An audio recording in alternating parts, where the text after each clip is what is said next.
पता। ये गरीब तो दीमक होते हैं, सिर्फ अमीरों के पैसे खाना जानते हैं। अश्विनी को कनक और आराधना की दोस्ती बिल्कुल पसंद नहीं आ रही थी। वहीं कनक और आराधना ज्यादातर समय साथ में बिताने लगती हैं। तभी एक दिन एक गाड़ी एक बेड लेकर आती है। ये क्या है? जरूर कनक ने फिर कुछ मंगवाया है। तभी कनक बाहर आती है।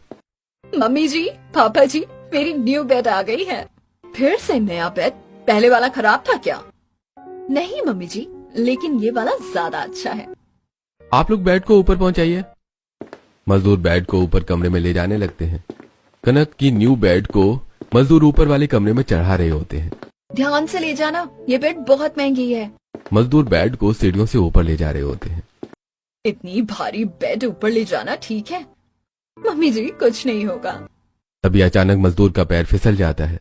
अरे संभालो! तभी तेज आवाज के साथ बेड नीचे गिर जाता है और टूट जाता है। हे भगवान, मेरी बेड! कनक दौड़कर नीचे आती है। ये आपने क्या कर दिया? मैडम, गलती से। मेरी नई बेड पूरी टूट गई। अश्विनी और श्यामलाल भी वहां आ जाते हैं। अब इसका क्या होगा?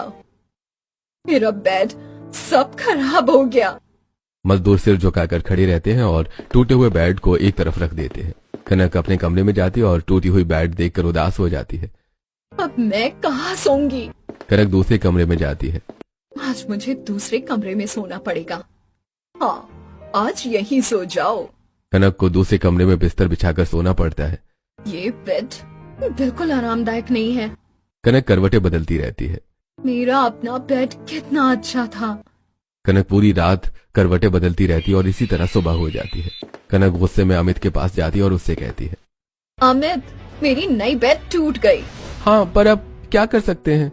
अमित, कल मुझे दूसरों के कमरे में सोना पड़ा। ये मुझे बिल्कुल नहीं पसंद। तुम्हें पता है मुझे मेरी बेड कितनी पसंद है? मुझे नहीं पता। आज किसी भी तरह मेरे लिए एक बेड लेकर आओ। ठीक है, तुम टेंशन मत लो। मुझे बिल्कुल अच्छा नहीं लग रहा। आज किसी भी हालत में मुझे मेरी एक सुंदर सी अच्छी बेड चाहिए, मतलब चाहिए। कनक डार्लिंग, तुम चिंता मत करो, मैं तुम्हारे लिए एक अच्छी सी बेड जरूर लेकर आऊंगा और मेरा वादा है तुम्हें बेड जरूर पसंद आएगा। इतना कहकर अमित अपने काम पर निकल जाता है और कनक गुस्से में घर के काम करने लगती है और घर के सारे काम करके आराधना से बातें करने नीचे आ जाती है। पता है आराधना, कल मुझे दूसरों के कमरे में सोना पड़ा था। तुझे पता है मैं अपने बेड को लेकर कितनी सीरियस हूँ? हाँ बाबा, मुझे पता है। मैं तो सोचती हूँ कहीं तुझे चटाई पर सोना पड़ता तो तेरा क्या होता। कनक और आराधना बातें कर ही रहे होते हैं, तभी घर के बाहर एक बड़ी सी टेम्पो आकर खड़ी हो जाती है। इतनी बड़ी टेम्पो किस चीज की है और इसमें क्या है? कनक सोच रही होती है कि तभी अमित अपनी गाड़ी से उतरता है। सरप्राइज! अमित, क्या सरप्राइज है? यहाँ नहीं, कमरे में चलो, वहां बताऊंगा। अमित मजदूरों की तरफ इशारा करता है। मजदूर गाड़ी से कपड़ों से ढका हुआ बेड उतारते हैं और कमरे में लेकर आते हैं। कनक, देखना चाहती हो मैं तुम्हारे लिए क्या सरप्राइज लेकर आया हूँ? जल्दी अमित, अब मुझसे बर्दाश्त नहीं हो रहा। जल्दी दिखाओ तुम मेरे लिए क्या लेकर आए हो। खुद ही कपड़ा हटाकर देख लो। कनक बेड पर से कपड़ा हटाती है। पूरा बेड सोने का बना होता है। ये देखकर कनक बहुत हैरान हो जाती है। ये तो सोने का बेड है। हाँ, वो भी प्योर गोल्ड, मेरी डायमंड जैसी वाइफ के लिए।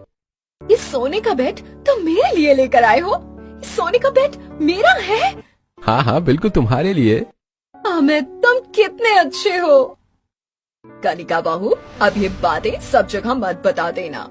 अमित, ये बेड तू सेट करवा ले, उसके बाद आराम से अपने सोने के बेड को देखते रहना। अमित के कहने पर मजदूर बेड को कमरे में सेट कर देते हैं और अमित से अपनी मजदूरी लेकर चले जाते हैं। अब तो मुझे अपनी बेड मिल गई। अब तुम आराम से सो पाओगी। कनक खुशी से बेड पर बैठ जाती है। कनक अपने सोने के बेड पर बैठी होती है। कितना आराम है इस बेड में। कनक अपना फोन उठाती और आराधना को फोन करती है। आराधना। हाँ कनक, तुझे पता है अमित ने मेरे लिए सोने का कितना सुंदर बेड ला कर दिया है। पूरा बेड सोने का है, प्योर गोल्ड। सच? ये तो बहुत अच्छी बात है। तेरा बरसों पुराना सपना सोने के बेड पर सोने का सच हो गया। रुक, मैं तुझे वीडियो कॉल करके दिखाती हूँ। कनक वीडियो कॉल करती है और अपना बेड दिखाती है। कितनी सुंदर बेड कनक, ये तो पूरी चमक रही है। तभी दरवाजे पर अश्विनी आ जाती है। कनक, तू फिर उसी गरीब लड़की से बात कर रही है? हाँ मम्मी जी, आराधना से। तुझे कितनी बार समझाया है, गरीबों को अपनी सारी बातें मत बताया कर। पर वो मेरी सहेली है। सहेली हो या कुछ भी, उन्हें ये सब दिखाना ठीक नहीं। कनक फोन काट देती है। मम्मी जी, आराधना गलत लड़की नहीं है, वो बहुत अच्छी और ईमानदार लड़की है। मैं यहाँ तुम्हारी सहेली की ईमानदारी पूछने नहीं आई हूँ, मैं यहाँ तुम्हें ये बताने आई हूँ कि कल हमें एक बहुत बड़ी पार्टी में जाना है, तो समय पर तैयार हो जाना। और हमें आने में हो सकता है अगला दिन हो जाए, इसीलिए अच्छे से तैयार हो जाना। और ये बात अपनी सहेली को मत बता देना।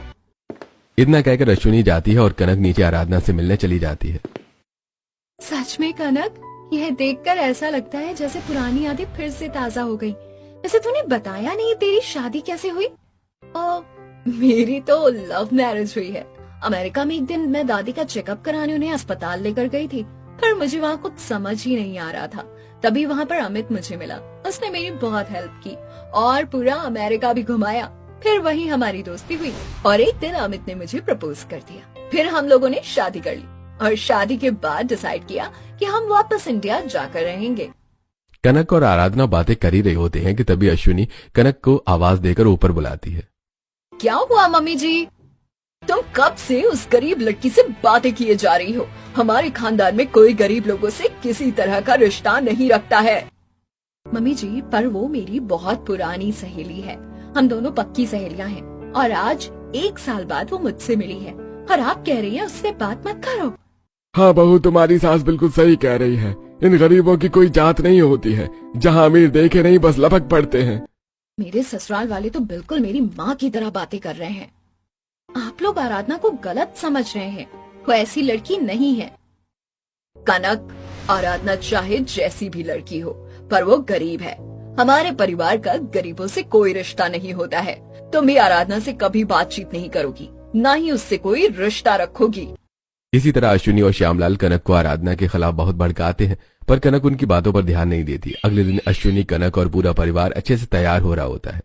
आज हमें एक बड़ी पार्टी में जाना है। हाँ, सभी हमारी इमेज का पूरा ध्यान रखेंगे, कोई गड़बड़ नहीं होनी चाहिए। सभी लोग अपने महंगे महंगे कपड़े पहनकर तैयार होते हैं और एक बड़ी सी गाड़ी में पूरा परिवार बैठकर पार्टी के लिए निकल जाता है। देख भाई, पूरा घर खाली है, सही मौका है ऊपर वाले घर के सोने का बेड चुराने का। पर भाई, हम इतने बड़े बेड को चुराएंगे कैसे? अरे मैं सारे औजार लेकर आया हूँ, हम बेड को पुर्दों में खोल लेंगे और फिर लेकर भाग जाएंगे। तो फिर चल, आज एक हाथ मारेंगे और मालामाल हो जाएंगे। दोनों चोर चेहरे पर मास्क पहनते हैं। रात के अंधेरे का फायदा उठाकर कनक के कमरे में चले आते हैं। देख भाई, यही है, चल जल्दी काम पर लग जाते हैं। दोनों चोर बिना आवाज के चुपचाप सोने के बेड को पुर्जों में खोल लेते हैं और एक बोरे में भर लेते हैं और लेकर भाग जाते हैं। और अगली सुबह कनक अपने परिवार के साथ वापस आती है। पार्टी बहुत अच्छी थी, पर मैं बहुत थक गई हूँ। अब सोने जा रही हूँ अपने सोने के बेड पर। कनक मुस्कुराते हुए अपने कमरे में जाती है और हैरान होकर चिल्लाती है, हे भगवान, मेरा बेड कहाँ गया? कनक जोर से चिल्लाती है, मम्मी जी, पापा जी। कनक की आवाज सुनकर अश्विनी और श्यामलाल और बाकी सब दौड़कर कनक के पास आते हैं। क्या हुआ? मेरा सोने का बेड चोरी हो गया। चोरी? अश्विनी कुछ देर सोचकर कहती है, ये उन गरीबों का ही काम होगा। कनक, रात को तो घर में कोई नहीं था। नहीं, हम सब तो पार्टी में गए थे। नीचे रहने वाले लोग, यानी तेरी सहेली आराधना ने ही सोने का बेड चुराया है। सिर्फ उसे ही पता था सोने का बेड तेरे कमरे में है। नहीं, ऐसा नहीं हो सकता। हाँ बहू, वही लोग हो सकते हैं। नहीं, आराधना ऐसा नहीं कर सकती। कनक, तू बहुत सीधी है, ये काम उसी आराधना का ही है।